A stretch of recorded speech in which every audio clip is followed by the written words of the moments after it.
നമ്മളെപ്പോഴും കേൾക്കുന്നുണ്ട് മാറ മധുരമായി.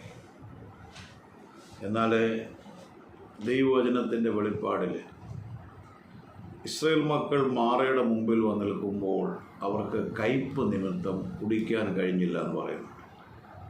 എന്നാൽ അവർ മോശയോട് പിറുപിറുത്തു. 3 ദിവസത്തെ ദാഹം കഴിഞ്ഞാണ് അവരെല്ലാം വന്നത്. ദാഹത്തോട്, പക്ഷെ അവർ കുടിക്കാൻ കഴിയുന്നില്ല. പെട്ടെന്ന് ദൈവം അവിടെ സൊല്യൂഷൻ ഒരുക്കുകയാണ്. അവിടെ ഒരു വൃക്ഷത്തിൻ്റെ കമ്പ്, ഒരു വൃക്ഷം കാണിച്ചു കൊടുക്കുകയാണ്. അത് യേശുക്രിസ്തുവിനെ പ്രതിനിധീകരിക്കുന്നത്. ആ കമ്പ് വന്ന് ആ മാറയിൽ വീണപ്പോൾ വചനം പറയുന്ന ക്ഷണത്തിൽ അത് at once it became sweet, അത് മധുരമായി തീർന്നു. അപ്പോൾ നമ്മളത് മനസ്സിലാക്കേണ്ടത് നിഴലാണ്. പാപത്തിനകത്തേക്ക് യേശുവിൻ്റെ രക്തത്തിൻ്റെ ശക്തി വരുമ്പോൾ പാപം മോചിക്കപ്പെടുകയാണ്.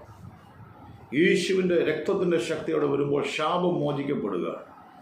യേശുവിൻ്റെ നാമത്തിൻ്റെ ശക്തിയോടെ വരുമ്പോൾ വിടുതൽ സംഭവിക്കുകയാണ്. അതാണ് അടയാളങ്ങളുടെ ആരംഭമായി പച്ചവെള്ളം രുചിയും ഗുണവും നിറവുമാക്കിയ വീഞ്ഞാക്കിയത്. രൂപാന്തരപ്പെടുത്താൻ കഴിയും. നിങ്ങളുടെ വിലാപങ്ങളെ നൃത്തമാക്കാൻ കഴിയും. അതാണ് കർത്താവ് യേശു വരും. അതാണ് മൂടുപടങ്ങൾ മാറുന്നു. കർത്താവിലേക്ക് നോക്കുമ്പോൾ മൂടുപടം മാറിപ്പോവുകയാണ്. അപ്പോൾ യേശു എന്ന പ്രകാശം, ഞാൻ ലോകത്തിൻ്റെ വെളിച്ചമാണെന്ന് പറഞ്ഞ ആള് നമ്മുടെ ജീവിതത്തിലേക്ക് വരുമ്പോൾ ചിലർ അത് ആദ്യപടിയിലൂടെ നിൽക്കുക. ഞാൻ രക്ഷിക്കപ്പെട്ടു, സ്നാനപ്പെട്ടു, ദൈവവേദലായത്. പക്ഷെ അനുദിന ജീവിതത്തിൽ പ്രകാശിപ്പിക്കാനാണ് ദൈവം നമ്മെ വിളിച്ചത്. അവിടെ അതുകൊണ്ട് എഴുതിയിരിക്കുന്നത് നിങ്ങൾ ഭൂമിയുടെ ഉപ്പാണ്. ഉപ്പിൻ്റെ ഗുണമെന്താ? ടേസ്റ്റ് ചെയ്യുക, ടേസ്റ്റ് കൊടുക്കുക.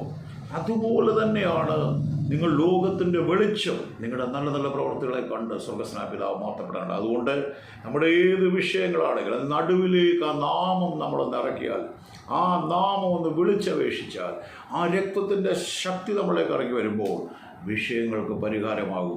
പെട്ടെന്ന് വിടുതൽ. അമാനുഷികമെന്നും ഇനി നടക്കത്തില്ലെന്നും വേണേ തള്ളിക്കളഞ്ഞ വിഷയങ്ങൾ പോലും എഴുന്നേറ്റ് നിങ്ങളുടെ കണ്ണിൻ്റെ മുമ്പിൽ ജീവനോടെ നടന്നു വരുന്നത് നിങ്ങൾക്ക് കാണാൻ കഴിയും. അതുകൊണ്ട് മാറയെ മധുരമാക്കി എന്നൊക്കെ നമ്മൾ പറയുമെങ്കിലും ആ കമ്പ് പിറന്നിരിക്കുന്ന യേശുവാണ്, അവൻ്റെ നാമമാണ്. ദൈവം അനുഗ്രഹിക്കട്ടെ. റിവീൽ ടുഡേ മീഡിയയിലേക്ക് എല്ലാവരെയും ഞങ്ങൾ സ്വാഗതം ചെയ്യണം. ഇനിയുള്ള വീഡിയോസ് എല്ലാം നിങ്ങൾ കാണുക. ആദ്യമായിട്ടാണ് ഷെയർ ചെയ്യുക, സബ്സ്ക്രൈബ് ചെയ്യുക. ദൈവം നിങ്ങളെ ധാരാളം അനുഗ്രഹിക്കട്ടെ.